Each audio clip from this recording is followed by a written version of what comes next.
Bienvenue dans le podcast Marketing Mania. Cette semaine, j'accueille Guillaume Moubèche, qui est le cofondateur de Lemlist, qui est un logiciel de prospection qui permet de créer des emails personnalisés. Donc, c'est quelque chose qui va être vendu notamment à des équipes commerciales qui vont démarcher des prospects pour essayer d'avoir un rendez-vous et de les faire acheter et qui cherchent à le faire à la fois à grande échelle et à pouvoir automatiser toute une partie du processus et à la fois à pouvoir avoir de la personnalisation dans chacun de ces emails. Et c'est la niche que Guillaume a trouvée dans le domaine finalement très concurrentiel des logiciels de prospection en B2B. Et Lemlist, c'est une vraie success story parce qu'ils n'ont pas levé d'argent, ce qui est relativement inhabituel dans le milieu dans lequel il est issu, le milieu de la startup. Et donc, sur ses fonds propres, Lemlist est passé en 2 ans de 0 à 1 million de ce qu'ils appellent l'ARR, donc Annual Recurring Revenue pour revenus récurrents annuels, ce qui veut dire que vous prenez tous les paiements récurrents qu'ils ont sur le mois, vous multipliez par 12 et ça vous donne le revenu récurrent annuel de la boîte qui est du coup en excellente croissance. Ils parlent d'une croissance de 30% par mois. Donc, ils ont trouvé la bonne niche sur le bon marché avec le bon client, avec la bonne stratégie marketing. Avant de rentrer dans l'épisode, je vous rappelle que vous pouvez recevoir chaque lundi ma newsletter avec les meilleures idées dans le domaine de la persuasion, du marketing, de l'entrepreneuriat, de la productivité que j'ai trouvé dans la semaine. Pour le recevoir, il suffit de vous rendre sur marketingmania.fr/mix. Et sur ce, sans plus de transition, je vous laisse écouter ma conversation avec Guillaume Moubèche. J'ai envie que tu me parles de l'origine de l'idée et de comment est-ce que tu as eu l'idée pour Lemlist. Il me semble que toi, tu faisais pas mal de prospection, mais ça reste quand même un truc où les gens se disent tiens, comment je fais pour trouver une idée qui est différente. Et surtout, les gens se disent mon idée, elle est déjà prise. Si c'est une si bonne idée que ça, pourquoi est-ce qu'il n'y a pas déjà quelqu'un qui fait ce logiciel-là? Donc, parle-moi de comment est-ce que l'idée a émergé, comment est-ce que tu as décidé qu'elle était bonne. Et puis après, on parlera de comment tu l'as validé concrètement sur le marché. Ouais, bien sûr. Alors, en fait, à la base, moi, j'avais une agence d'acquisition. Donc, en fait, on faisait beaucoup de campagnes de prospection pour nos clients. Donc, des campagnes de prospection par mail. Et en fait, j'utilisais quasiment tous les outils du marché. Je les avais testés, que ce soit des plateformes comme Salesloft, Reply, Outreach, etc. Je connaissais vraiment bien ce que ces plateformes faisaient. Et en fait, j'étais assez frustré par le niveau de personnalisation qu'elles autorisaient à mettre en place, tu vois. Donc, en fait, c'était vraiment du texte, des variables comme le prénom, le nom de la boîte, etc. Mais il n'y avait pas possibilité de faire des conditions, pas possibilité de rajouter, tu vois, des images ou des vidéos. Et donc, en fait, nous, ce qu'on faisait à l'époque avec l'agence d'acquisition, c'est j'avais des clients où, en fait, nous, comme à la base, moi, je suis de formation ingé, même si j'ai fait une école de commerce après. J'avais, tu vois, vraiment mon côté cerveau ingénieur où je fais des matrices de tests et je testais énormément de techniques différentes pour de la prospection. Et on avait remarqué que quand on faisait des images personnalisées, on arrivait à avoir des taux de réponse qui étaient un peu plus élevés. Et quand on faisait des vidéos, c'était encore mieux, tu vois. Et donc, du coup, je me suis dit, putain, c'est con que toutes ces plateformes ne permettent pas de le faire. Et à la base, en fait, ce qu'on faisait, c'est que moi, je recrutais énormément de personnes sur Upwork quand j'avais l'agence. Donc, quand je dis beaucoup, c'est genre des trentaines de personnes qui allaient scraper de la data, préparer les listes ou même parfois créer ces images justement personnalisées. Et donc, après ça, tu vois, quand on a fait des tests sur les campagnes et qu'on a vu que ça fonctionnait bien, je me suis dit, c'est dommage de ne pas pouvoir scaler ça. Et à l'époque, du coup, j'étais à Station F, donc qui est un gros incubateur de start-up à Paris. Et j'ai commencé à côtoyer deux personnes qui s'appelaient François et Vianney, qui étaient plus âgés que moi, donc aux alentours de la quarantaine, codeurs depuis qu'ils sont bébés, donc vraiment des brutes en code, et qui cherchaient justement à lancer un nouveau projet. Et donc, on a commencé à discuter de cette idée et eux, ils se sont dit, en vrai, on peut le faire. Et du coup, on a lancé, en gros, en 3 semaines, ils m'avaient sorti une bêta qui était vraiment, on va l'appeler, on va dire qu'elle était dégueulasse, hein, on va pas se mentir. Mais en gros, leur but, c'était on te code la bêta, toi, tu es jeune et tu fais un peu de business, montre-nous que tu peux la vendre. Et si tu nous montres que tu arrives à ramener des clients, là, on passera plus de temps pour coder un vrai produit propre et t'aider à le lancer, quoi. Et donc, du coup, tu as été le vendre à qui ce premier produit? Alors, en fait, tu vois, moi, je me suis basé directement sur le pain point que les personnes ont quand ils font de la prospection. C'est-à-dire que quand tu envoies une campagne de prospection, le vrai pain, c'est que tu n'arrives pas à booker des meetings. Et donc, en gros, ton taux de réponse, il est faible. Donc, en gros, ce que j'ai fait, c'est que j'ai commencé à utiliser Lemlist. J'ai utilisé notre propre outil pour faire des campagnes de prospection avec des images personnalisées. Donc, j'ai contacté, tu vois, j'avais déterminé mes personas qui étaient en gros des fondateurs de startups. Donc, tu vois, je voulais des gens qui soient assez tech-savvy, donc qui savent utiliser des plateformes software, qui soient potentiellement, qui aient potentiellement déjà des SaaS, donc qui aient construit des softwares et qui soient en recherche de croissance, donc qui soient prêts à utiliser des outils de prospection. Donc, ça, c'était un peu mes critères.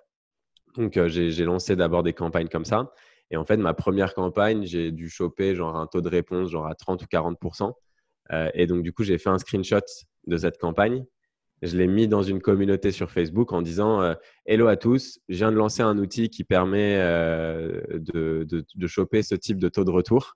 Donc, tu avais genre 80% de taux d'ouverture, 40% de taux de réponse, etc. Et je mettais, si vous êtes intéressé, commentez intéressé dans le thread en dessous et je vous enverrai un lien pour faire partie de la bêta privée, tu vois.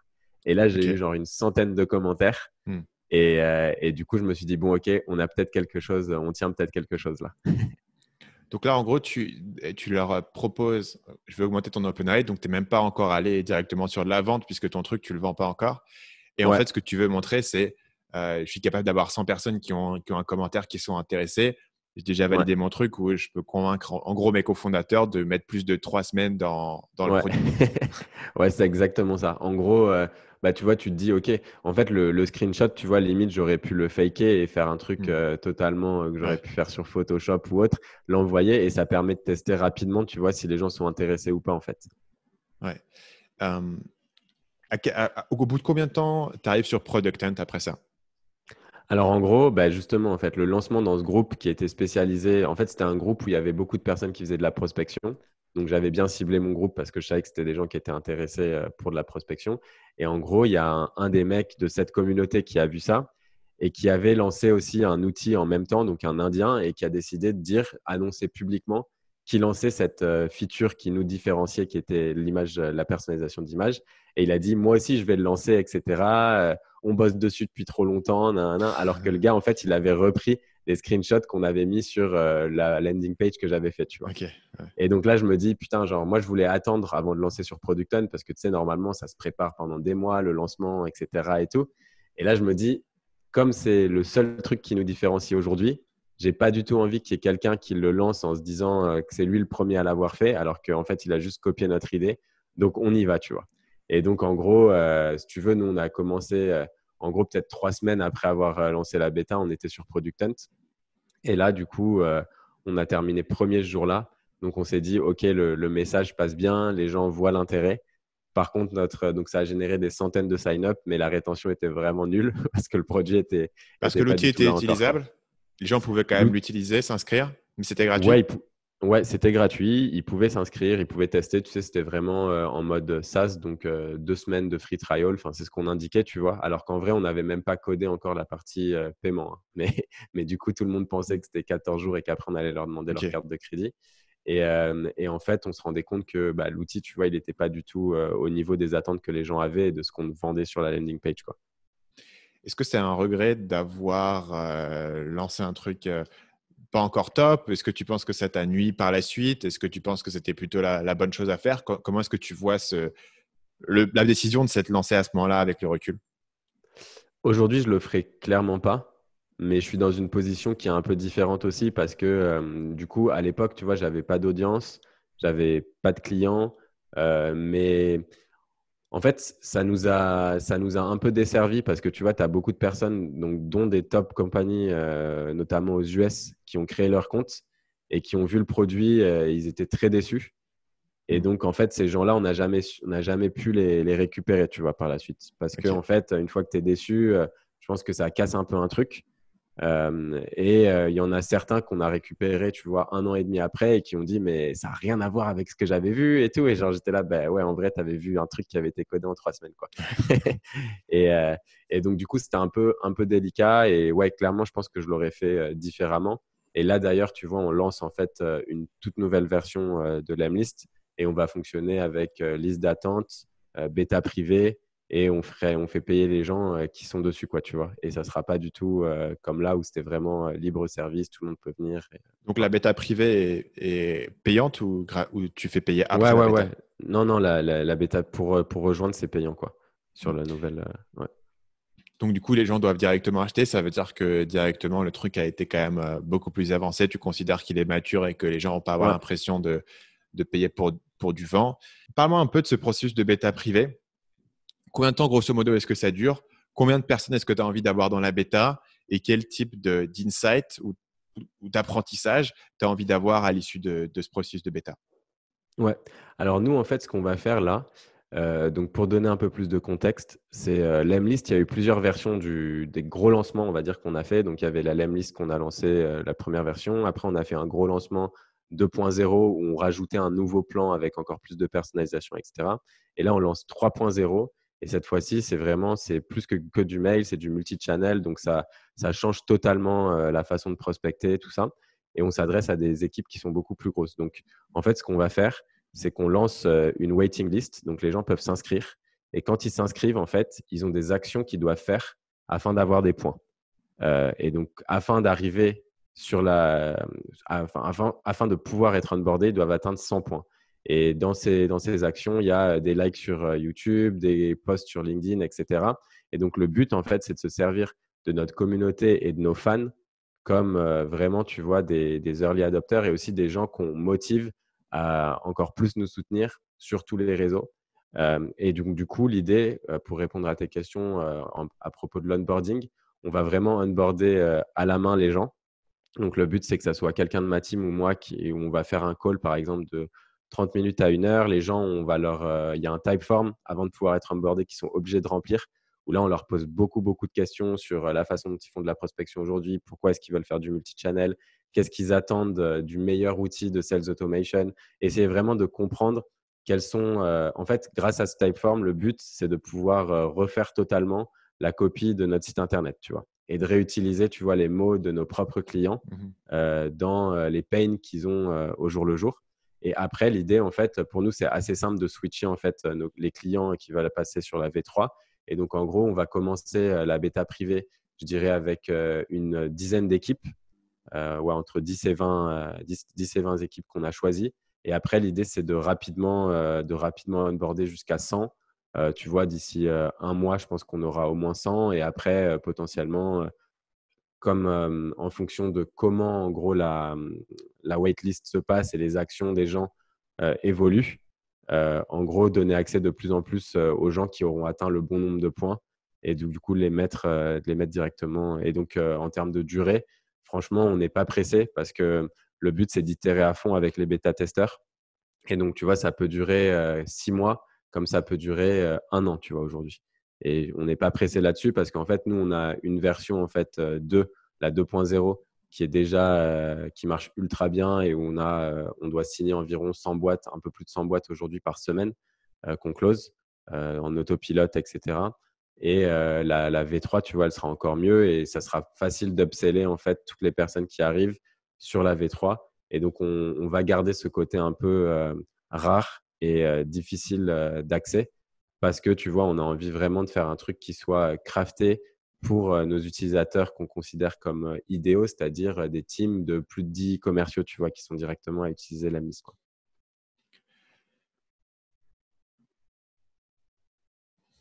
Ne t'inquiète pas, je réfléchis à là où Ouais, je veux, t'inquiète. où je veux rebondir. On a parlé de ça. Euh, c'est intéressant ce modèle de l'ensemble parce que j'ai pas trop vu ça et peut-être que tu connais mieux le modèle des SaaS un peu plus early que moi, mais généralement, j'ai l'impression que les gens ils font des mises à jour et ils me disent ben voilà, on a mis ça à jour. Et je dis ah tiens, c'est cool, une Ouais. nouvelle feature, tu vois. J'ai jamais vu de personne qui a fait tout un tintouin de dire regardez, on a la version 3, on a packagé un truc. Généralement, c'est Ouais. beaucoup plus progressif, on ajoute un petit truc par-ci, on ajoute un petit truc par-là, mais j'ai jamais l'impression qu'il y a une discontinuité, on passe jamais de la Ouais. version 2 à la version 3, tu vois. C'est un truc, c'est un peu continu et ça s'améliore au fil du temps. Ce que je trouve intéressant là, c'est que ça te permet d'avoir un effet d'annonce, ça te permet d'avoir un Ouais. effet de quasiment presque au lieu de faire les trucs au goutte par goutte où les gens se seraient à peine aperçus que ça s'améliore, là tu leur montres vraiment que ça s'améliore. Si tu ajoutes un effet de rareté, il y a cet effet où les gens ils mettent plus de valeur s'ils ont fait un effort pour y obtenir ou si tout le monde n'y a pas accès. Je suis curieux de savoir si toi, c'est quelque chose que tu vois souvent. Est-ce que c'est une stratégie qui est commune? Est-ce que c'est une stratégie dont tu as eu l'idée ou est-ce que c'est une nouveauté? Parle-moi un petit peu de ça. Ouais, alors en fait, non, c'est pas du tout commun et c'est pour ça que c'est un gros test pour nous. Comme tu le dis, hein, enfin, tu l'as très bien dit, d'habitude, les gens annoncent plutôt des features au compte-gouttes, etc. Ça, on l'a fait pendant très longtemps et c'est ce qu'on fait aussi un peu sur la V2 parce qu'on continue, tu vois, d'ajouter des petites features, etc. Mais en fait, là, je me suis dit, on a vraiment moyen. En fait, j'ai passé énormément de temps à interviewer, tu vois, nos top clients. Et donc, du coup, ouais, parce que donc, pour donner un peu de contexte, peut-être, donc nous, on a plus de 10 000 clients. C'est des boîtes en général B2B, partout dans le monde, essentiellement basées aux US, 70%. Et en gros, j'ai passé beaucoup, beaucoup de temps à essayer de comprendre quelles étaient, quelle était la vie d'un commercial, tu vois, au jour le jour. Mm. Quels étaient les points, tu vois, qui le faisaient vraiment le plus chier et là où il perdait du temps constamment et à quoi ressembleraient les techniques de prospection de demain, en fait. Et c'est comme ça qu'on a commencé à imaginer la V3. Et du coup, je me suis dit, si on lance un truc totalement révolutionnaire, il faut que le process de lancement soit aussi révolutionnaire, tu vois. Mm. Et donc, du coup, je me suis dit, comme on a une communauté, aujourd'hui, on a la plus grosse communauté autour des sales automation sur Facebook. Et en gros, du coup, comme on a cette communauté où les gens, en fait, à chaque fois qu'ils me parlent, tu vois, ils partagent leurs problèmes, ils partagent les points sur lesquels ils n'arrivent pas, enfin, tu vois, où ils demandent des conseils et tout. Et à chaque fois, je commençais à teaser un peu en disant, ça sera possible dans la V3. Et du Mm. coup, d'un coup, dès que je mettais un commentaire, tu avais, je sais pas, des vingtaines de personnes qui likaient, des gens qui me disaient Guillaume, quand est-ce que ça arrive la V3, etc. Nanana. Donc, j'ai beaucoup, beaucoup teasé. Bah, je me dis, tant qu'à faire, autant utiliser toute cette, tu vois, toute cette audience et le fait que les gens soient vraiment à fond pour demander pour une fois aux gens de nous rendre, entre guillemets, un peu l'appareil en faisant des actions pour nous aider à faire que le lancement soit, tu vois, un truc qui fasse énormément de bruit, quoi.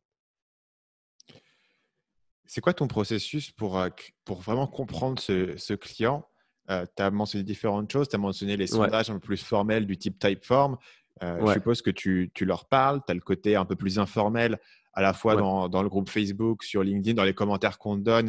Et tu as aussi le côté, c'est un espèce de byproduct, c'est un espèce d'effet secondaire de faire des appels de vente et de ce processus de vente.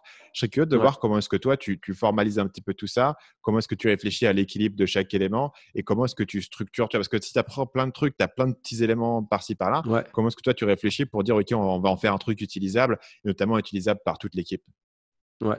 En fait, le truc, c'est que déjà, ouais, Facebook, ça nous apporte énormément d'insights. C'est-à-dire que les gens adorent poster, enfin, tu vois, quand ils ont des problèmes, comme la communauté est très, très active, les gens s'entraident énormément et donc les gens posent beaucoup de questions. Donc, nous, une fois qu'on a ça, quand on voit des questions qui sont récurrentes et qui reviennent, on le note. Donc, on a une partie où on va mettre, tu vois, tout notre product roadmap, les feedbacks, etc. Il y a aussi le support parce que du coup, on a un live chat et on a 2 personnes qui bossent au support à temps plein pour gérer quasiment tous les fuseaux horaires. Et donc, du coup, eux, dès qu'il y a des feedbacks qui reviennent, tu vois, ils les prennent, ils expliquent le use case exact et ils mettent des occurrences. Donc, combien de fois est-ce que des personnes ont posé ce type ou donnent ce type de feedback.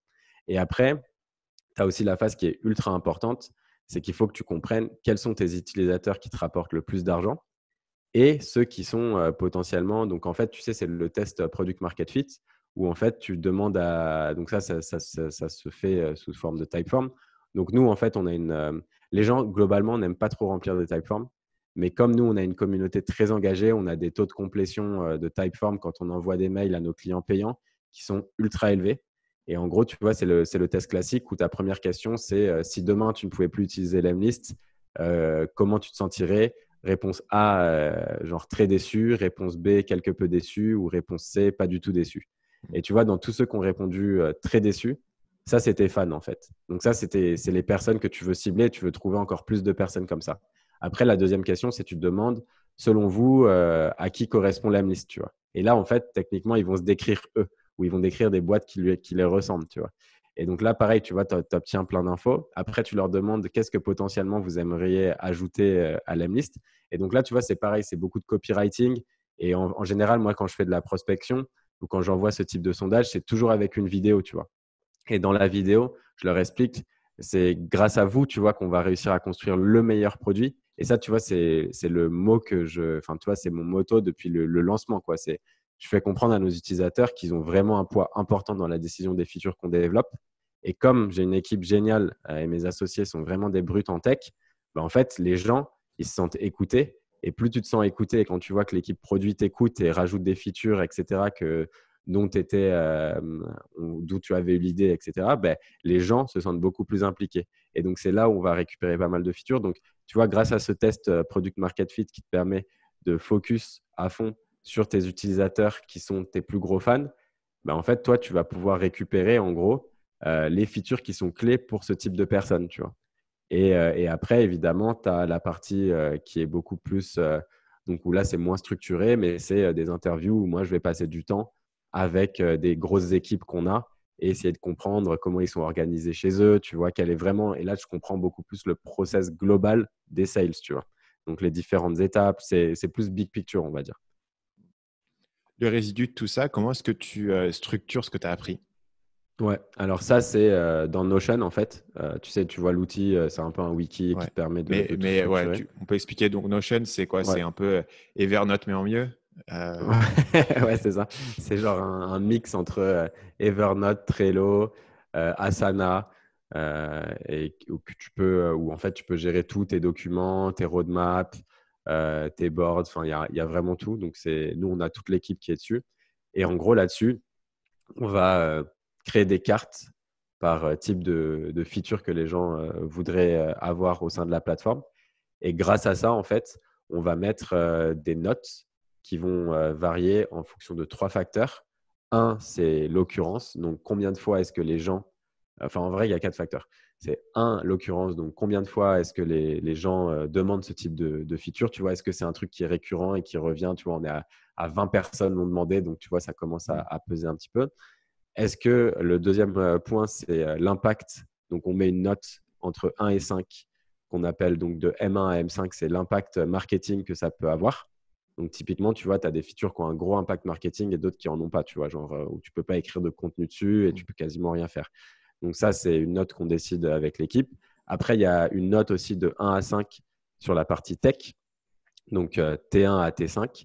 T1, ça veut dire que c'est très facile à développer. T5, ça veut dire que c'est très compliqué. Du coup, tu vois, ça nous permet ensuite de gérer un petit peu, d'essayer d'avoir des quick wins, donc des features qui ont un impact marketing et qui sont faciles à coder. Ça, tu vois, c'est pas mal. C'est des quick wins qu'on peut décider de prioriser et de mettre en avant sur la roadmap. Et ensuite, il y a le point aussi très important. Quels sont les clients, tu vois, dans l'occurrence, qui sont les clients qui demandent, tu vois. Est-ce que c'est que les gens qui sont dans notre plan, par exemple, le moins cher, ou est-ce que c'est des clients qui payent et qui sont avec nous depuis 1 an et demi et qui payent, je ne sais pas, 1 000 € par mois, tu vois, par exemple. Et en fonction de ça, bah, il y a quand même un impact parce qu'en fait, l'idée, c'est que ton produit aujourd'hui, comme le SaaS, en fait, ça évolue tout le temps. Ton produit aujourd'hui et tes clients d'aujourd'hui ne seront pas tes clients de demain et ton produit ne sera pas le produit que tu as actuellement. Et c'est à toi de savoir où est-ce que tu veux amener ton produit. Et parfois, c'est important de décevoir certains utilisateurs parce qu'ils ne rentrent pas dans ta cible et c'est OK, tu vois. Il y a beaucoup trop de gens aujourd'hui qui se disent qu'ils veulent en gros plaire à tout le monde et en fait qui se retrouvent à faire un produit rapidement qui ne ressemble à rien et qui ne correspond plus aux besoins de leur cible initiale, tu vois. Surtout si tu commences à rajouter un petit peu toutes les features, parce que tous les gens te demandent un petit peu. Si les gens ont différents profils, finalement, tu peux facilement construire quelque chose qui est entre deux chaises et qui correspond vraiment aux besoins d'aucune de ces deux cibles. Ouais, exactement. Ouais, exactement. Euh, je voudrais qu'on creuse dans cette idée de communauté que tu as mentionné plusieurs fois et qui est quand même un pilier chez vous. Donc, la communauté, tu l'as construit à la fois sur Facebook et sur LinkedIn. Facebook, ça reste le plus important pour toi? Ouais, Facebook aujourd'hui, c'est vraiment la communauté, tu vois, qui est autour de l'Emlist. Mhm. LinkedIn, c'est plus personal branding, donc c'est plus des gens qui me suivent. Et là, je donne des conseils un peu sur tout, tu vois, business, growth, acquisition, management, etc. Donc, c'est plus ma vie de CEO, en gros. Et la communauté, c'est beaucoup plus sur les sales, sales Ok. automation. Ouais. Et LinkedIn, c'est quand même quelque chose qui va driver du lead pour toi sur Lemlist? Ouais, beaucoup, beaucoup en fait, parce que du coup, tu vois, à chaque fois, en gros, en 2019, j'ai dû faire plus d'1 million de vues sur mes posts. Mhm. Et ça génère en fait des milliers de visiteurs sur le site. et des conversions en fait instantanées, quoi. Et donc, on a beaucoup de gens qui en fait vont sur mon profil, voient que je suis CEO de Lemlist, vont sur Lemlist, sign up et après sont closés automatiquement, tu vois, sans que j'ai rien à faire. Mais du coup, j'imagine que la différence entre ça et le groupe Facebook, c'est que le groupe Facebook a plus un rôle stratégique, d'avoir la communauté, de pouvoir les activer de différentes manières, pouvoir derrière avoir tout ce système de recommandation ou de bêta ou cet effet d'annonce qui est là plus facile à faire sur Facebook. Du coup, c'est un groupe qui est dédié. Ouais, exactement. C'est ça. Et puis, en fait, l'avantage du groupe, c'est en fait, déjà, les gens peuvent s'entraider. C'est pas que moi qui donne du contenu et tu vois, donc il y a des gens qui postent aussi du contenu. Il y a aussi un aspect de social proof où on a beaucoup, preuve sociale. Il y a beaucoup, tu vois, de gens qui postent les résultats de leur campagne Lemlist. Là, récemment, par exemple, on a quelqu'un qui a utilisé Lemlist pour envoyer des invitations à son mariage et il a eu un taux de clic genre de 95% ou un truc 99%. Donc, il y a plein d'histoires en fait comme ça. Par exemple, un mec qui était sur l'Emlist depuis 2 semaines et qui a signé un premier contrat à 20 000 euros, tu vois. Donc, il y a plein d'histoires comme ça que les gens postent dans la communauté. Et du coup, tu vois, ça crée une sorte d'émulation et les gens sont ultra motivés pour s'aider, pour comprendre comment est-ce que ça fonctionne. Pardon. Ouais. Tu crées du Tu contenu, m'entends toi, là au ou sein pas? du groupe? Ouais, je t'entends. Ah, ok, pardon, Tout va désolé, bien? j'ai cru qu'il y avait un bug. Ouais. Non, je crois pas. Euh, Tu crées du contenu au sein du groupe ou est-ce que c'est entièrement animé par les gens qui sont à l'intérieur? Alors ouais, moi je crée du contenu. En fait, je fais des lives aussi avec, tu vois, vraiment des experts en sales. Donc, tu Mm. vois, on avait eu Aaron Ross, tu sais, celui qui a écrit Predictable Revenue. On a eu Matt Iannarino, etc. Enfin, Mark Hunter, plein de personnes.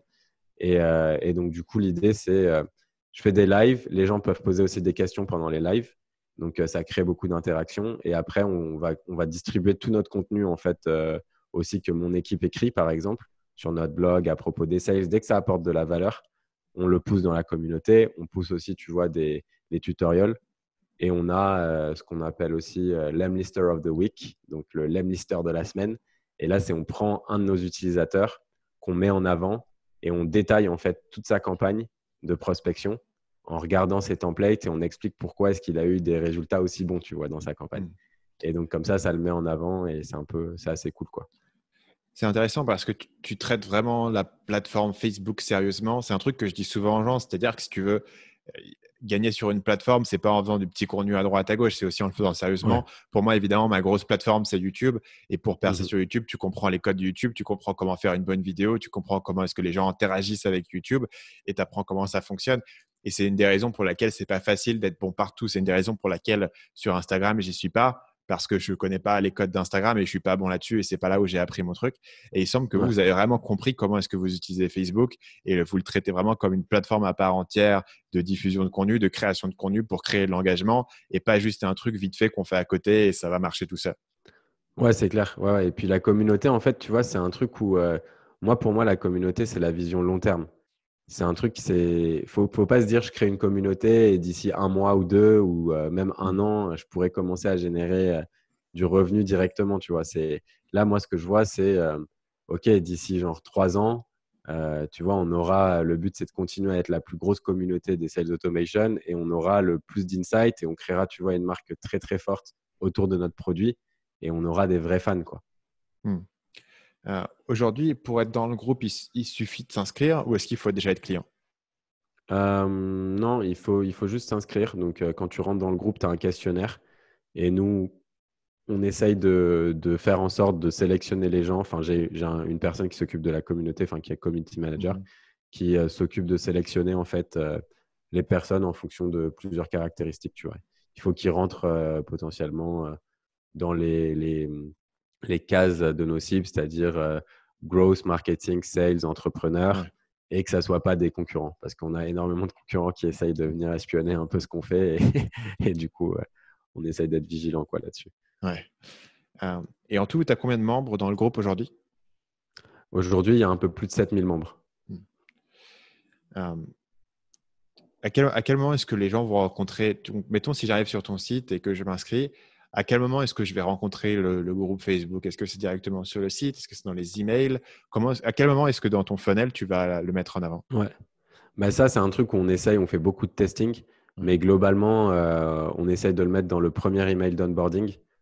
Ça fait partie des choses qu'on demande aux gens. On leur demande deux choses. Un, m'ajouter sur LinkedIn avec une phrase un peu secrète. Et deux, de rejoindre la communauté, tu vois. Mais idem, tu vois, c'est des trucs qu'on doit encore faire un peu plus de testing pour que le taux de conversion soit un peu plus élevé, tu vois. Ok. Donc, c'est vraiment pour assez rapidement, c'est quand même une priorité assez significative, j'imagine, si c'est dans le Ouais, premier email. Ouais. ouais, c'est clair. Euh, J'imagine qu'un autre canal marketing assez important pour vous, étant donné le business que vous avez, c'est tout ce qui est l'outbound et le fait d'aller envoyer des gens et d'aller les Ouais. chercher, d'aller les prospecter. Parlons un petit peu de là où tu en es aujourd'hui sur la stratégie en termes de cold mailing et comment est-ce que tu structures ça? Ouais. Bah alors, en fait, ça, je le faisais énormément au début. Tu vois, quand tu allais chercher, en gros, bah, toi, les 100 premiers clients, j'étais allé les chercher comme ça, où c'est moi qui faisais la prospection en utilisant l'Emlist et justement en récupérant des clients. Après, jusqu'à 500 clients, bah, pareil, tu vois, je continuais à faire ça en parallèle d'autres choses. Et après, on a mis en place, tu vois, une stratégie très forte de contenu, communauté, tout ça. Donc, j'ai un peu réduit cette partie parce que j'avais plus trop le temps. Mais on a recruté quelqu'un qui s'est mis à temps plein là-dessus. Donc, qui fait pareil, beaucoup de prospection et qui, de ce fait, nous donne aussi beaucoup d'insights sur bah, ce qu'elle aime pas dans le process, dans l'outil, tout ça. Donc, en fait, c'est bien tu sais, en anglais, on dit genre, you need to eat your own dog food, tu vois, genre, faut que en gros, et ça, c'est important, Il faut je que tu pense, utilises ton d'utiliser son propre produit. produit. Ouais. Ouais, c'est ça. Utilise ton propre produit et c'est super important parce qu'il y a trop de gens, en fait, qui ont tu vois, des CEO ou des fondateurs, quand ils commencent à grossir, qui n'utilisent plus leurs produits, ils ne savent pas à quoi ils ressemblent. Et moi, tu vois, je continue à lancer des campagnes. Ce n'est pas forcément toujours des campagnes pour faire de la vente, parce que je l'utilise pour plein de choses, mais des fois, c'est des campagnes de networking, des fois, c'est des campagnes pour inviter des special guests dans nos lives, pour être sur des podcasts. Enfin, il y a plein de choses, tu vois, possibles. Euh, Parlons un petit peu du contenu des emails. Donc, votre grand truc, c'est la personnalisation, mais comment est-ce que tu réfléchis aujourd'hui à faire un email qui va avoir une réponse? Comment est-ce que tu réfléchirais à la longueur de l'email? Comment est-ce que tu Ouais, réfléchirais à l'accroche, à l'appel à l'action? Et puis, plus ouais. globalement, la stratégie, tu vois, quel est l'issue que tu veux avoir après un email? Je suppose que tu vas pas envoyer un email aux gens en disant achète et ils achètent directement. Donc, Ouais, c'est ça. comment est-ce que tu structures le follow-up derrière? Ouais. Donc, en gros, tu as parlé de pas mal de points intéressants. Donc, dans un Je peux premier te les temps, refaire, je peux te les refaire dans l'ordre si tu veux. C'est vrai que ma question était un peu. Comment est-ce que tu réfléchis à la longueur de l'email et à l'accroche, ouais, par exemple? ok. Ouais. Donc, en gros, globalement, le point le plus important, c'est au tout départ, si ton email il n'est pas ouvert, il n'est pas lu. Hmm. Donc, comment est-ce que tu fais pour que ton objet soit intriguant? Et ça, du coup, il y a deux options. L'option 1, c'est d'être assez casual. Et donc, ça va être des trucs que tu pourrais envoyer, par exemple, à des collègues, des amis ou des personnes que tu connais. Typiquement, café, point d'interrogation, lunch, point d'interrogation. Euh, ou j'ai vu que tu étais, tu vois, une petite phrase comme ça, parce qu'il y a beaucoup de gens aussi qui écrivent des débuts de phrases dans leur objet de mail. Tu vois, ce genre de choses, ça peut marcher. Ou après, sinon, tu as l'aspect très spécifique. Par exemple, je sais que tu vas à telle conférence. J'ai récupéré la liste de toutes les personnes qui vont à une conférence. Et bah, du coup, tu vois, je vais mettre rencontre-nous à et mettre le lien de la conférence, enfin, tu vois, le nom de la conférence Ouais. et ensuite ton prénom, tu vois. Après, il y a d'autres choses aussi qui peuvent être assez intrigantes, comme par exemple, tu vois, si je t'envoie un mail où je t'écris feedback pour company name, donc ça serait Ouais. feedback pour Marketing ideas Mania. and Ouais, feedback, pour ouais, idées et feedback pour marketing mania, tu vois. ouais, Bah, clairement, tu vois ça, tu te dis, bah, c'est gratuit, quoi, tu vois, c'est tombé ouais, dans mon inbox, il y a des idées et des feedbacks, j'ai bien envie de savoir ce que c'est, quoi, tu vois. ouais. Donc, tu vois, ça, c'est des trucs. En fait, il faut se mettre à la place de la personne qui reçoit des mails et se dire qu'est-ce qui me ferait ouvrir un message. Ensuite, l'autre partie importante, c'est la phrase d'intro. Donc, la plupart des mails commencent par hello ou bonjour, prénom, tu vois. Donc, si par exemple, tu t'adresses à des marketeurs ou des sales qui envoient beaucoup de mails et en reçoivent beaucoup, bah, potentiellement, il faut faire ce qu'on appelle un pattern interrupt, donc casser en fait ce pattern dans lequel on est trop habitué, on est tous habitués à recevoir ça. Et au lieu de commencer par bonjour, machin, etc., tu peux commencer ta phrase par j'ai vu que blablabla. Et donc, en fait, la personne, Ok. quand tu regardes un email, tu vois l'objet et ensuite tu vois la première phrase. Donc, si je vois genre idée, feedback pour Marketing Mana, et le premier truc, c'est j'ai vu que tu étais en train de et 3 petits points, tu vois, bah là, tu te dis, ça m'intrigue encore plus, tu vois, j'ai envie d'ouvrir. Et en plus, tu vois, il met pas mon prénom. Et donc, là, par exemple, tu vois, ce que tu peux faire, c'est insérer le prénom de la personne seulement à partir de la deuxième phrase, tu vois. Comme ça, comme tu casses ce pattern que tout le monde utilise, bah, en fait, rapidement, les gens ne sentent plus que le message a été envoyé automatiquement et ont l'impression que c'est un mail que tu as écrit, tu vois. Donc ça, c'est vraiment la partie trouver donc, l'accroche et réussir à faire en sorte que ton mail soit ouvert. Après, dans la structure, euh, là encore, ça va dépendre de ta cible. Moi, ce que je conseille aux gens de faire, en fait, c'est de séparer sa cible en 3 buckets, 3 seaux, quoi. Le tiers 1, ça va être ton tiers qui te rapporte le plus d'argent. Donc, c'est le tiers où potentiellement, tu vas te dire, il faut que je mette un niveau de personnalisation qui soit le plus élevé possible parce que je veux maximiser mon taux de réponse comme c'est des gens qui me rapportent beaucoup d'argent. Tiers 2, c'est ceux qui te rapportent un petit peu d'argent, donc un peu plus, moyennement d'argent. Donc là, tu peux automatiser un peu plus. Et tiers 3, c'est là où tu peux totalement automatiser parce que tu sais que de toute façon, il te rapporte le moins d'argent possible. Donc pour le tiers 1, nous, on a appelé, c'est ce qu'on appelle tiramisu, mais les gens, ils appellent ça icebreaker en général. Et là, l'idée, c'est pour chaque personne, il faut que tu aies préparé, tu vois, une phrase de personnalisation. Donc par exemple, tu vois, moi, Stan, ça pourrait être, bah écoute, Stan, j'ai regardé toutes tes vidéos sur tes chaînes YouTube. J'adore quand tu fais X, Y, Z, machin, machin. Clairement, tu vois, ça ne peut pas être automatisé. Tu vois, genre, j'ai dû passer du temps Ouais. et c'est important. Donc, la première étape, c'est de faire en sorte que le message soit à propos de la personne que tu contactes et pas à propos de toi.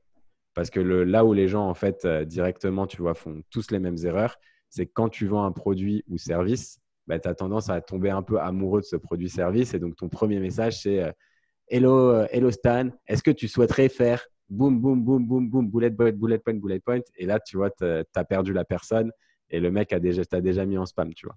Alors que si je parle de toi, dans mon premier message, bah, clairement, tu vois, tu te sens, tu as l'impression que déjà que la personne a passé du temps à personnaliser. Et donc, déjà, pour créer une relation, ça commence un petit peu mieux. Ensuite, il faut avoir une phrase donc, qui soit beaucoup plus à propos donc, de ta value proposition. Donc, par exemple, tu vois, ça pourrait être, je ne sais pas, il faut avoir bien compris sa cible, mais ça pourrait être si tu vends, par exemple, comme nous, un outil de sales automation et qu'on s'adresse, par exemple, à un sales, on pourrait lui dire, comment tu te sentirais si, par exemple, d'ici 3 mois, tu pouvais aller voir ton VP Sales et lui montrer que tu as réussi, que tu utilises un nouvel outil qui te permet de booker 2 fois plus de rendez-vous. Toi, tu poses une question comme ça, évidemment que le mec, la réponse, bah, c'est je serais intéressé. Et après, voilà, là, une fois que tu as ça, c'est le hook un peu, tu vois, donc l'accroche. Et après, du coup, tu as le call to action. Donc là, c'est important de donner un nombre de choix qui soit limité. Donc, par exemple, est-ce que tu serais disponible jeudi à 2 heures ou vendredi à 11 heures?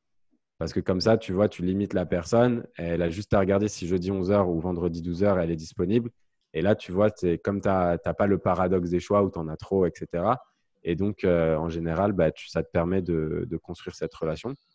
Et après, du coup, tu as parlé aussi d'un point très important qui sont les relances ou follow-up. Et moi, ce que je conseille sur des sales, c'est de faire un total de 5 à 6 relances. Et là, tu vois, chaque relance, en fait, c'est une opportunité supplémentaire pour, là, tu peux ajouter un peu plus de contenu, que ce soit des success stories que tu as eu avec des clients semblables à ceux que tu cibles, un follow-up tout simple juste pour dire est-ce que tu as bien reçu mon précédent message, tu vois, genre une ligne très rapide, etc. Et après, voilà, tu vas rajouter de plus en plus de contenu. Et là, tu peux parler un peu plus de toi dans les follow-up d'après et voire un petit peu plus pushy. Mais il faut toujours se rappeler que le mail de prospection, surtout quand tu fais ça sur des leads froids, donc des gens qui ne te connaissent pas, tu n'arriveras jamais à vendre de façon totalement automatisée. Le but, c'est de construire des relations. Donc, ton call to action doit amener à un rendez-vous, à un entretien téléphonique, un call, un hangout, peu importe, mais ne pas essayer d'amener sur des sales parce que ça ne marchera pas du tout, quoi. Tu fais 5 relances, tu les fais à quel intervalle? Ouais, alors première relance, en général, c'est la relance très courte. Je voulais juste être sûr que tu avais bien reçu mon message précédent. Ça, je l'ai fait genre 2, 3 jours après. Et après, j'alterne entre un délai de 6 à 8 jours entre chaque relance. Pourquoi 6 à 8? Parce que pour pas être trop régulier sur le 7. Ouais, c'est ça, c'est ça. Genre, parce que 7, ça fait vraiment trop automatisé. Les gens, Ok. ils se disent, bah, OK, tous les Ouais. jeudis, ils m'envoient le même message, c'est un peu chiant. Ce qui est cool, c'est d'alterner les jours parce que tu vois, en fait, tu connais pas l'emploi du temps de ta cible, tu vois. Si ça se trouve, en fait, le jeudi, pour lui, c'est le jour où il fait de l'équitation le soir et il a qu'une envie, c'est de pas regarder ses mails et d'avancer vite et de dépiler, tu vois. Donc, je pense que c'est important de varier ce genre de choses. Donc, du coup, on est sur des emails qui sont assez courts parce qu'il y a deux approches de l'email. Il y aurait une approche qui serait de dire, OK, je vais être bien précis sur ma proposition de valeur, sur toutes mes Ouais. features, etc. Toi, tu conseilles sur du cold email de ne pas faire ça. Ouais, moi je conseille en fait vraiment d'aller sur de la création de relations et c'est là où en fait l'aspect image personnalisée peut apporter aussi beaucoup parce qu'en fait typiquement tu vois tu peux rendre la prospection beaucoup plus humaine. Donc on avait en fait tu vois nous on peut insérer dynamiquement des logos, des screenshots de sites internet sans que tu aies besoin de le faire à la mano et donc du coup tu vois tu peux créer des images où toi tu te prends en photo par exemple et tu vas mettre, tu vois, l'image qui marche très bien, c'est celle du Starbucks Coffee, là où tu vois, tu as le petit gobelet Starbucks. Et dessus, j'ai mis le tag prénom.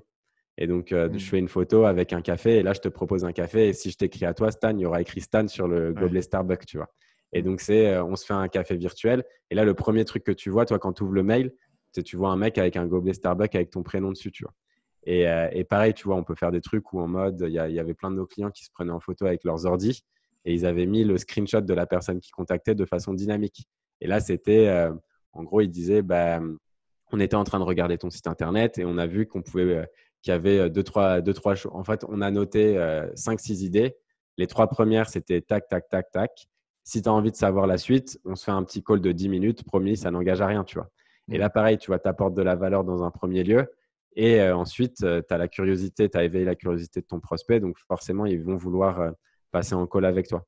Et un autre truc aussi qui marche vraiment de façon, là où c'est les meilleurs résultats, c'est la vidéo.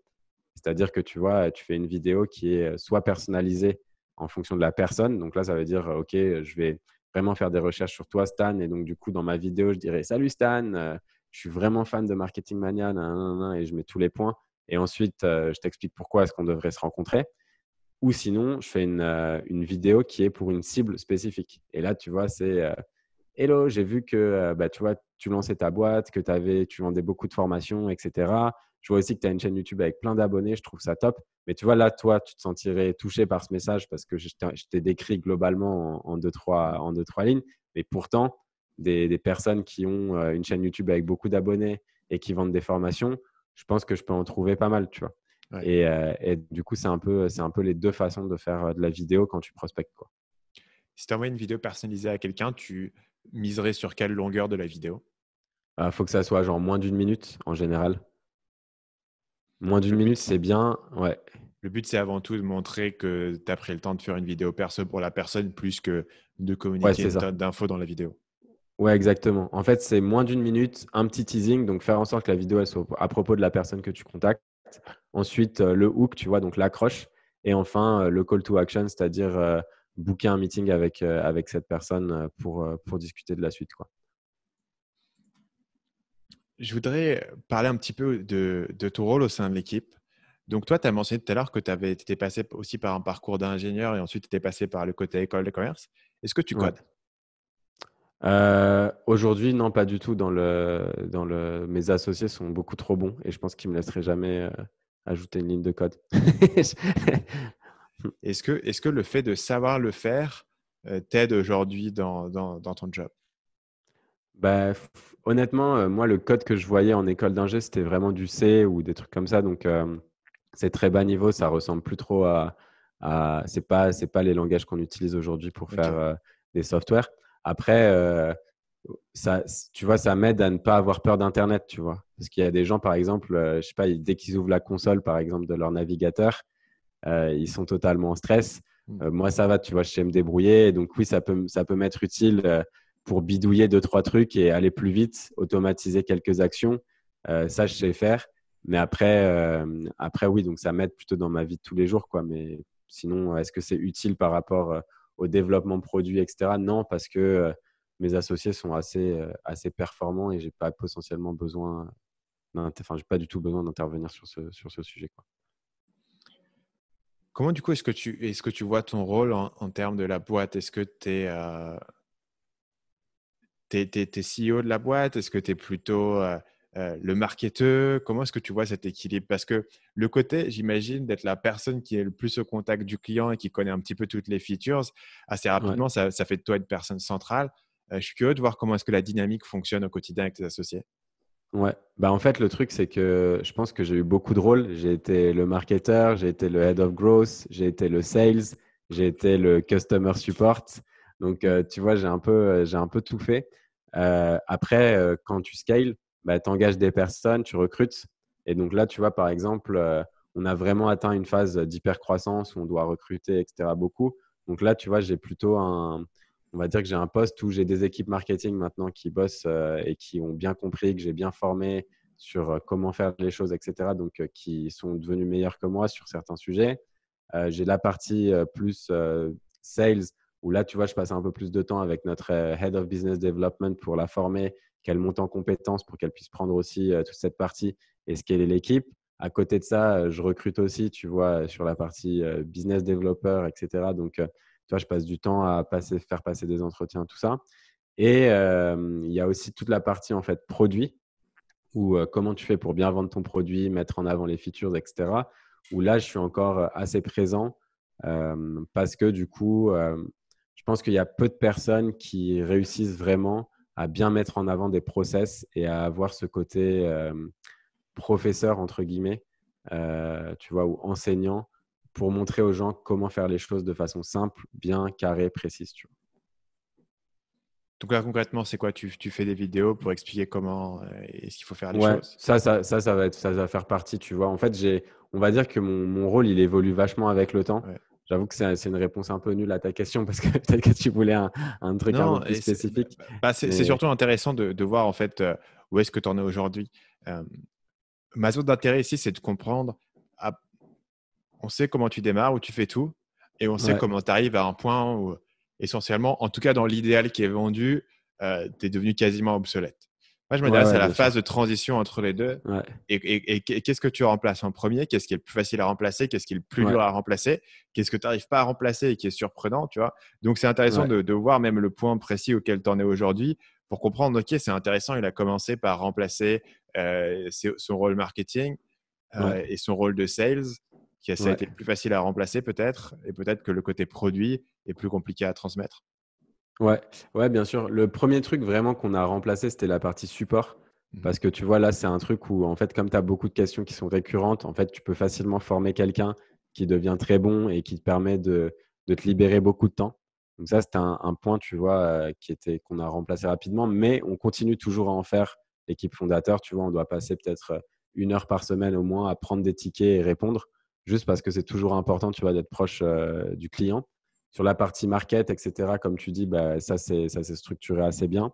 Après, la partie sales, bah, en fait, pareil, tu vois, je pense que sur toutes les parties, j'essaye de garder toujours, on va dire, un impact et de toujours avoir des petites phases où je vais passer du temps dessus pour vraiment recadrer les équipes et faire en sorte que tout le monde soit bien aligné avec la stratégie de la boîte. Mais après, sur la partie produit, c'est compliqué, ouais, c'est compliqué de trouver des gens aujourd'hui. Et je pense que tu le vois dans les vidéos qui sont postées en général, des vidéos tutoriels, etc. Tu as peu de gens qui maîtrisent l'univers du SaaS vraiment bien, tu vois. Et donc parfois, en fait, les gens ne voient pas du tout l'intérêt de certaines features parce qu'ils n'ont juste pas compris, en fait, comment ça marche. Et tu vois, là, je pense qu'en tant que fondateur, bah, c'est aussi notre but parfois d'expliquer et d'éduquer vachement l'audience et leur montrer les bénéfices de certaines features que certaines personnes pensaient inutiles, en fait. Ça, pour toi, ça rentre dans la catégorie produit et pas dans la catégorie marketing. Ouais, c'est un mix un peu des deux. Moi, j'appelle ça du product Mm. marketing, quoi, tu vois. On coupe la poire en deux. Ok, Ouais, c'est ça.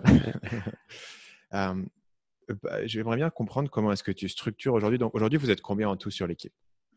Là, on est 15 au total. Comment est-ce que tu structures? Donc combien de personnes sont directement report chez toi? Euh, Bah, en gros, je dirais qu'il y a, ça va être ouais, genre 9 personnes, 8-9 personnes qui sont sous ma partie. Et après, 5-6 enfin 6-7 sur la partie technique. Ok. comment est-ce que tu organises la gestion de ces équipes? Est-ce que tu mets tout le monde dans des appels? Est-ce que tu as scindé différents pôles et tu parles à chaque pôle de manière séparée? Est-ce que tu Ouais. parles à tout le monde de manière individuelle chaque semaine? Ou est-ce que c'est un appel de groupe? Tu vois, explique-moi un petit peu, disons sur une Ouais. semaine, comment est-ce que tu vas faire pour gérer un petit peu tous ces gens-là? Mm. Bah, nous, en fait, on déteste vraiment les meetings Ok. de façon globale. Donc, en fait, on a un team meeting par semaine de 30 minutes où chacun a 2 minutes pour parler des tâches les plus importantes qu'il va accomplir dans la semaine et aussi dire s'il a besoin de quelqu'un dans l'équipe. Exemple, je lance une landing page, etc. pour tester un nouveau truc. Je vais avoir besoin à un moment de la tech team juste pour mettre un truc en prod, tu vois. Mm. Ça peut être ça, tu vois. Donc, tu vois, ça peut être ce type de phrase. Après, ce qu'on fait, c'est que j'essaye de voir en fait les gens qui ont le plus besoin de moi, donc qui sont dans leur phase d'onboarding, etc., passer plus de temps avec eux. Donc Ça, là, c'est sur des appels important. juste à deux. Ouais, voilà, donc du one-to-one. Et ensuite, il y a, on fait une réunion un peu plus longue avec mes associés de 1 heure minimum par semaine, où là, on parle vision, recrutement, tous les points importants, tu vois, administratifs, etc. Où là c'est la réunion, je pense, la plus importante de la semaine. Et après, du coup, les équipes, il y a des managers dans chaque équipe. Donc, j'essaye de m'entretenir avec les managers des équipes, tu vois, plus régulièrement. Mais après, c'est très variable. Ça dépend en fonction des besoins. Et l'avantage, en fait, pour nous, c'est qu'on a, du coup, dans Notion, toujours ce même outil, on a en fait des toggles, donc des listes déroulantes pour chaque semaine. Et chaque semaine, chaque personne met toute sa to-do, donc toutes les tâches qu'il doit accomplir. Et donc, comme ça permet très rapidement, en quelques coups d'œil, voir ce que les gens font et voir si potentiellement ils vont avoir besoin d'aide ou pas, tu vois, sur certains sujets. Et l'idée, c'est que tous les vendredis, je demande à chaque personne, tu vois, quitte d'arrêter de travailler plus tôt pour justement passer du temps à faire sa to-do de la semaine d'après. Comme ça, ils partent en week-end tranquille et quand ils arrivent lundi matin, ils savent exactement les tâches. Là-dessus, tu vois, je suis très exigeant sur l'organisation et je force vraiment les gens à suivre ce modèle parce que je sais que ça marche bien et quand on est une équipe, tu vois, où on bosse, nous, on est tous en remote, donc télétravail. On a besoin, tu vois, de bien communiquer et de savoir ce que les gens font globalement pour mieux travailler en équipe, en fait. Quel chiffre est-ce que tu suis de manière hebdomadaire? De manière hebdomadaire, je suis le nombre de sign-up, le nombre de personnes activées, le nombre de MRR qui rentrent, donc de revenus récurrents qui rentrent, le nombre de revenus qu'on a perdus et donc du coup le net profit, quoi. Hmm. Et ça, tu le présentes comment et qui s'occupe de collecter ces chiffres-là? Ça, c'est moi qui le fais en fait tous les lundis matins. Je fais un petit rapport que j'appelle l'Emlist Weekly Metrics. Et donc, du coup, je mets toutes les. En fait, pourquoi est-ce que je le fais? Parce que du coup, j'analyse un peu plus en profondeur. Tu vois, par exemple, dans les clients qu'on perd, j'explique un petit peu ce que c'est.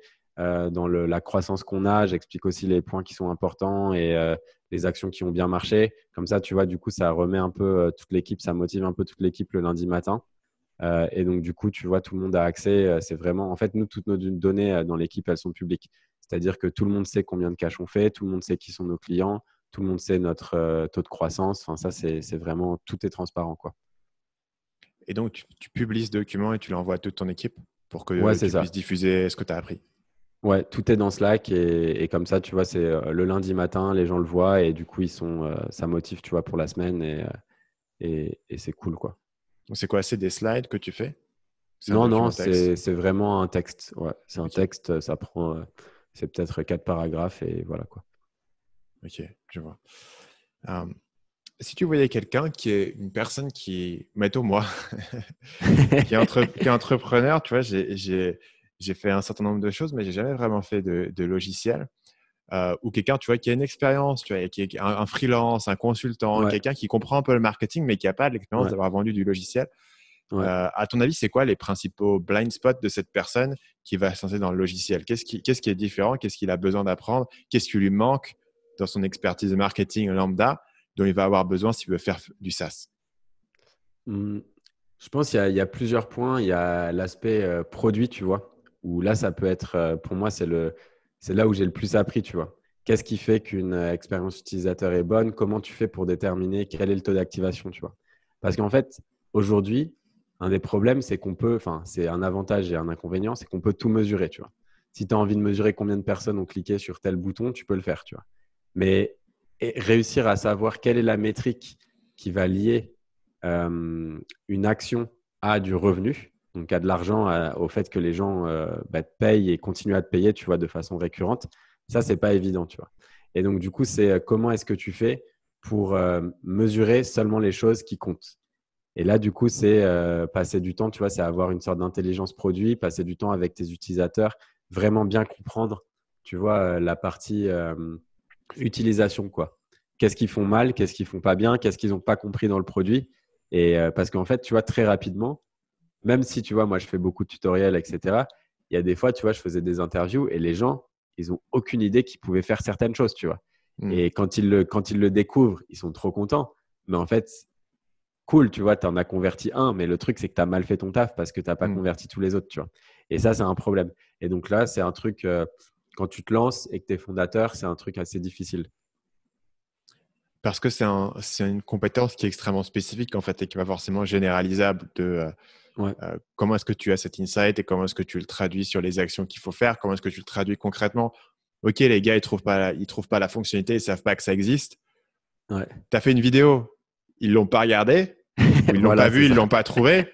Maintenant, Ouais. comment est-ce que tu fais? Tu peux pas toujours communiquer et prendre chaque personne par la peau du cou pour lui montrer le truc. Ouais, Donc, comment est-ce que exactement. tu fais? Comment est-ce que tu traduis ça dans ton produit? En fait, il faut qu'on change le texte qui est sur le bouton, il faut qu'on change l'endroit où cette feature est, ou il faut qu'on mette un petit texte explicatif, il faut que tu sois capable de traduire ça sur le média que tu as, c'est-à-dire une interface utilisateur. Et ça, effectivement, c'est quelque chose qui est vraiment spécifique, dont tu n'as jamais l'expérience si tu n'as jamais fait de logiciel. Ouais, ouais, c'est sûr. Ouais, c'est une des parties, je pense, qui est la plus complexe. Ouais. À ce niveau-là, est-ce que tu as des ressources, que ce soit des livres, des formations qui t'ont aidé à ce niveau-là, ou est-ce que tu l'as appris vraiment sur le tas?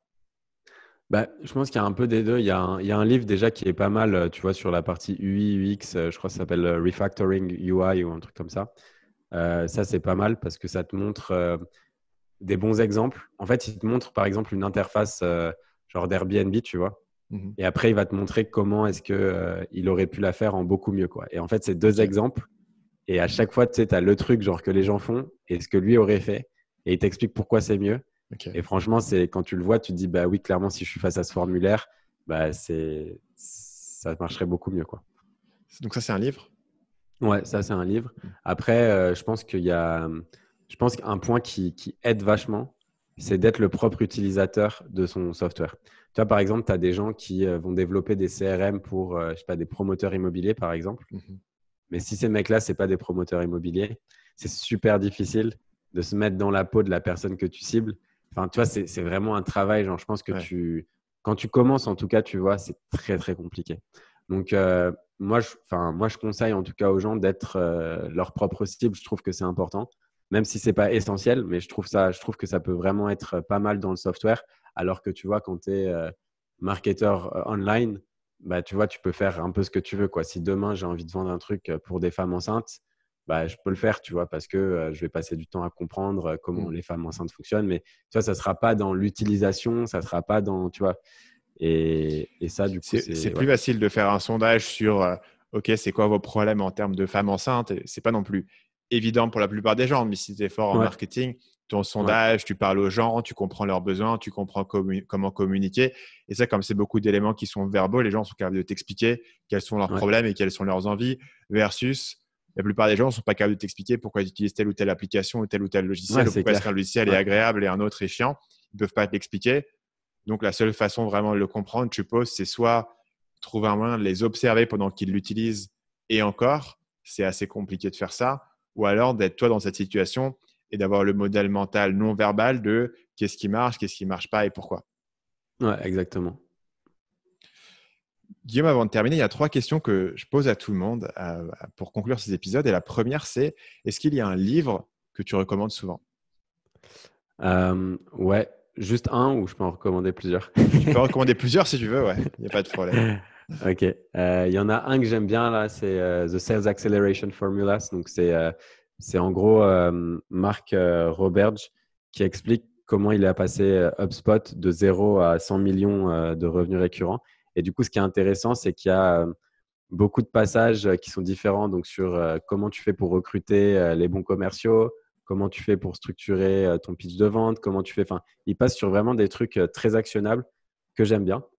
Et après, un livre que j'aime bien aussi, plutôt psychologie, marketing, tout ça, c'est Dan Ariely. C'est Predictably Irrational. Irrational. Ouais. Ouais. Et je trouve que c'est très, très bien parce qu'en fait, c'est plein d'exemples de la vie de tous les jours avec des expériences scientifiques, mais sans que ça soit barbant, etc. Mhm. Et donc, très facile à lire, très intéressant et ça te permet de comprendre ben voilà, rapidement les principes de base et tout en découvrant des petites anecdotes sympathiques, quoi. Celui-là existe en français, je sais que les gens vont se poser la question. L'auteur s'appelle Dan Ariely et le nom en français est totalement différent de la manière dont on l'ont traduit. Ouais, Donc, ni ouais, je toi sais ni plus moi ce que ne c'est. saurons dire le nom en français. Mais il existe, si les gens cherchent Dan Ariely, euh, ils le trouveront. Et on mettra aussi le lien vers la version française dans la description de l'épisode. Il n'y aura pas de souci avec ça.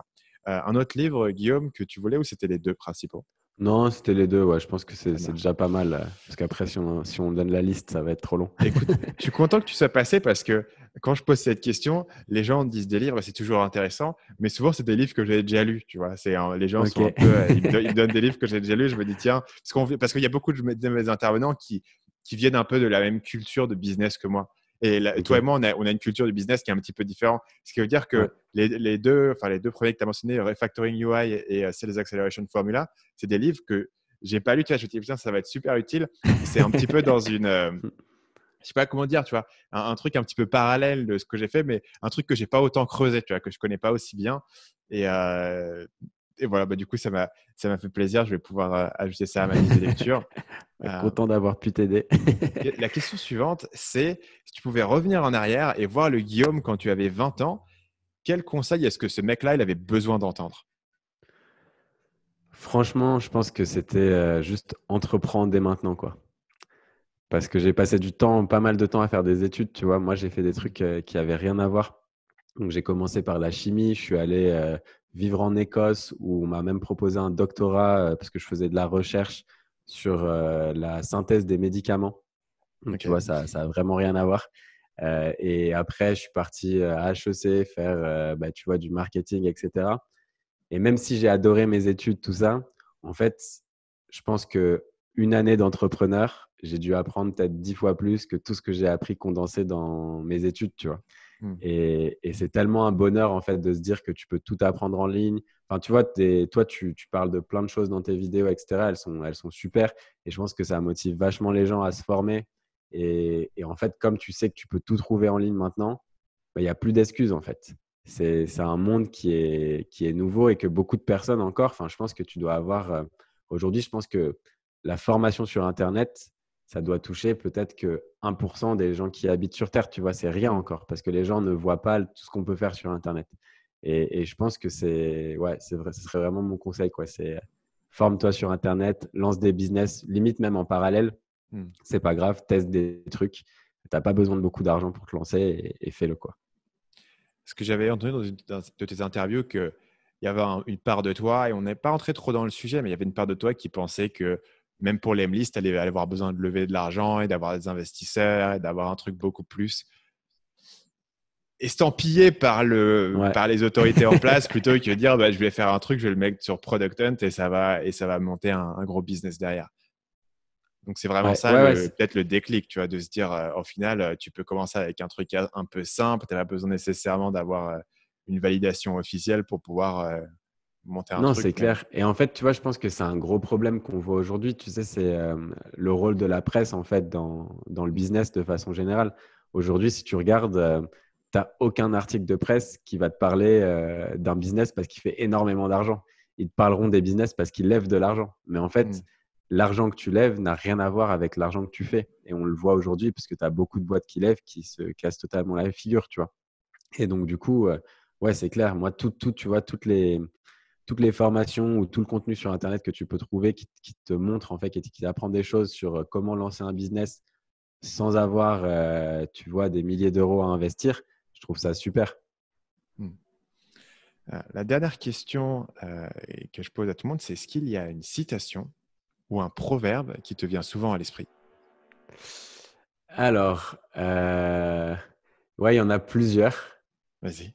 Il y en a une que j'aime bien, c'est, je sais plus du tout qui l'a. Enfin, il y en a plusieurs. Il y a le truc que Michael Jordan a repris pas mal, mais en vrai, c'est pas lui qui l'avait dit initialement. C'est You miss all the shots that you don't take. Donc, tu rates toutes les shoots que tu ne prends pas, en fait. Et je pense que c'est vrai dans la vie, c'est-à-dire que toutes les opportunités que tu as, si tu les saisis pas, en fait, bah, tu sais que tu vas les rater, quoi. Ça n'arrivera jamais. Il y a trop de gens, tu vois, qui restent un petit peu, tu sais, à se dire, par exemple, je sais pas, décrocher le téléphone pour appeler un prospect. Il y a plein de gens qui se disent, ouais, mais peut-être que c'est pas le bon moment, peut-être que je vais le déranger, peut-être. T'en sais rien, en fait, tant que tu l'as pas fait, tu vois. Donc ça, c'est un truc assez important, enfin, une citation que j'aime bien et que je trouve qui motive pas mal. Et il y avait aussi, je crois, je sais plus ce que c'était la citation, mais ils l'ont fait parce qu'ils ne savaient pas que c'était impossible. Ça, j'aime bien parce que je sais que nous, tu vois, au moment où on s'est lancé, il y a beaucoup de gens qui nous disaient, vous arrivez dans un marché qui est ultra crowded, donc avec beaucoup, beaucoup d'acteurs qui existent depuis longtemps, donc qui sont très, très bien installés. Et vous n'arriverez jamais à rattraper tout ce que les gens vont faire. Enfin, tu vois, tout le monde nous disait que c'était impossible, etc. Mais en fait, tu vois, au final, on l'a fait et c'est cool, quoi. Aujourd'hui, tu vois, on est très bien implanté, on se fait recommander partout dans le monde. Et donc, c'est assez cool. Excellent, Guillaume, comme mot de la fin, c'est parfait. On va s'arrêter là-dessus. Merci d'avoir été avec nous pour partager tout ça. On mettra tous les liens pour retrouver tout ce dont on a parlé dans la description de l'épisode, comme toujours. Je te remercie d'avoir été avec nous. Bah, merci à toi, Stan, c'était super. Avec plaisir. Salut. Salut. Merci d'avoir été avec moi jusqu'à la fin de cet épisode. Si vous voulez recevoir ma newsletter du lundi, vous pouvez vous inscrire très facilement sur marketingmania.fr/mix. Sur ce, je vous dis à la semaine prochaine pour le prochain épisode du podcast Marketing Mania.